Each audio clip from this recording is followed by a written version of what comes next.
Texas Attorney General acquitted in historic impeachment trial. Austin, after a historic 10-day trial, Texas Attorney General Ken Paxton was acquitted Saturday by the state Senate on 16 charges of bribery, unfitness for office and abuse of office. He was immediately reinstated, ending a suspension that began in May with his impeachment by the state House.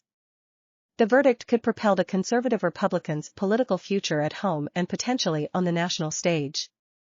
Senators had deliberated in private for more than 8 hours before returning to the chamber to individually declare their decision in public on a form and then by voice. The process took about an hour and a half, the yeah and nay votes being sounded over and over. Many resulted in the same 14-16 margin, with only 2 Republicans siding with the dozen Democrats. 21 votes were required for conviction. Paxton, 60, was not present for any of it. But in a statement issued not long after, he said that the truth prevailed.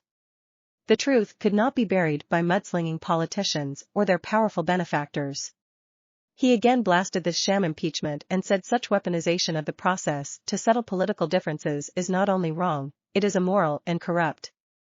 The charges against him centered on his effort to obtain $3.3 million in state funding to settle a lawsuit by senior aides. Some of those aides had become whistleblowers, so distressed by his interactions with wealthy Austin developer Nate Paul that they reported their boss to the FBI. Several testified for the prosecution, and they were in the gallery on Saturday to hear the senator's verdict. It's unclear what Paxton's acquittal means for that pending civil litigation. The several whistleblowers who brought it declined to comment through their attorney on Saturday. One political observer said the acquittal showed how much some Texas Republicans have unified after the divisiveness that resulted in Paxton's impeachment. It's a demonstration of unity that we haven't seen in a while, said Jim Henson, who directs the Texas Politics Project at the University of Texas at Austin. You have an example of somebody who has successfully fought the system in the face of pretty strong evidence. It will be emboldening to people. At the same time, the outcome also highlighted the deep antipathy between the House and the Senate, despite Republicans dominating in each.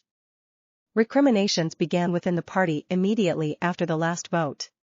Lieutenant Governor Dan Patrick, who presided over the trial, excoriated his counterparts in the House for pushing the impeachment investigation and called for an audit of House spending on it. Millions of taxpayer dollars have been wasted, he said, adding that the state constitution should be amended to prevent this flawed process from being repeated in the future. Our founders expected better, Patrick continued. It should have never happened this year and hopefully, it doesn't again. That elicited strong pushback from House Speaker Dade Phelan. He didn't just express disappointment that the Attorney General wasn't going to be held accountable for corruption, deception and self-dealing. He went much further, accusing Patrick of bias and contempt. The inescapable conclusion is that today's outcome appears to have been orchestrated from the start, cheating the people of Texas of justice, Phelan said. The 2 GOP lawmakers who voted with Democrats avoided talking to reporters. Senator Robert Nichols's office was locked, and no one answered the door or office phone. Kelly Hancock changed quickly in his office before rushing out to his car and refusing comment. A statement subsequently released by his office noted his constitutional obligation to seek the truth based on the facts made available. By then, both already had been targeted by conservative activists like Luke Macias and labeled Rhino, the derisive acronym slung at those who are considered Republican in name only. An email that Macias sent to his newsletter subscribers said to get ready to go after all of the rhinos who tried to unelect your Attorney General. From the other side of the aisle, though, Senator Nathan Johnson praised both for courage.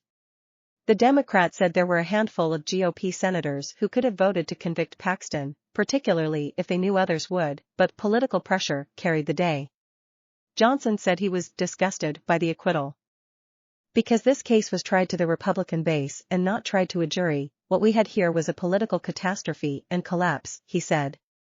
Paxton's trial started September 5, less than a year after the Attorney General was re-elected by a large margin to his third term, helped in no small part by the endorsement of former President Donald Trump.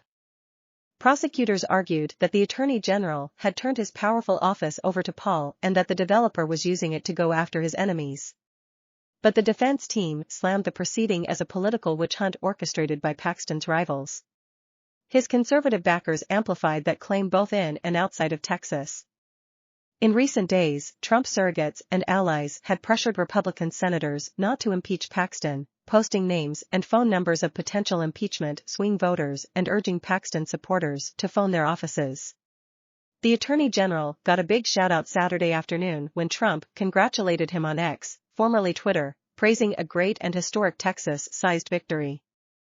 The prosecution called 15 people to the stand during the trial, compared with just 4 called by the defense. Each side had 27 hours to make opening and closing arguments, present evidence, and cross-examine witnesses. Paxton did not testify and in fact was absent for all but the very start and end of the trial. The deliberations were rife with potential conflicts of interest.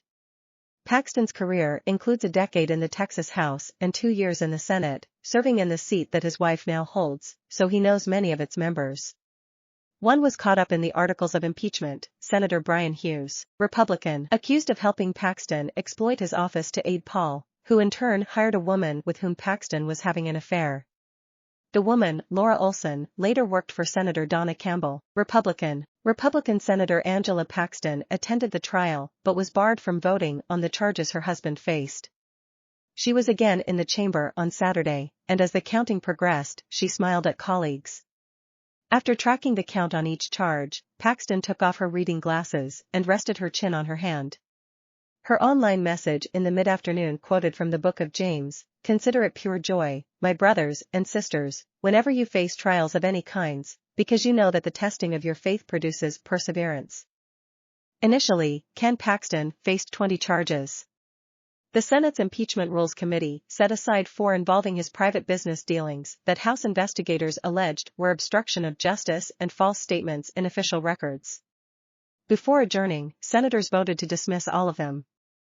Separately, Paxton is still contending with felony securities fraud charges. He was indicted months after he took office as Attorney General in 2015, but that case has languished as lawyers have fought over where he should be tried. A hearing is scheduled in Houston on October 6. State Representative Ann Johnson, a Democrat who served as vice chair of the House's prosecution team, expressed concern that Ken Paxton will remain in office. "We presented overwhelming evidence that Ken Paxton is the most corrupt politician in the state of Texas at this time. And Republicans in the Texas Senate just returned him to the office of the top cop," Johnson said. "God help us.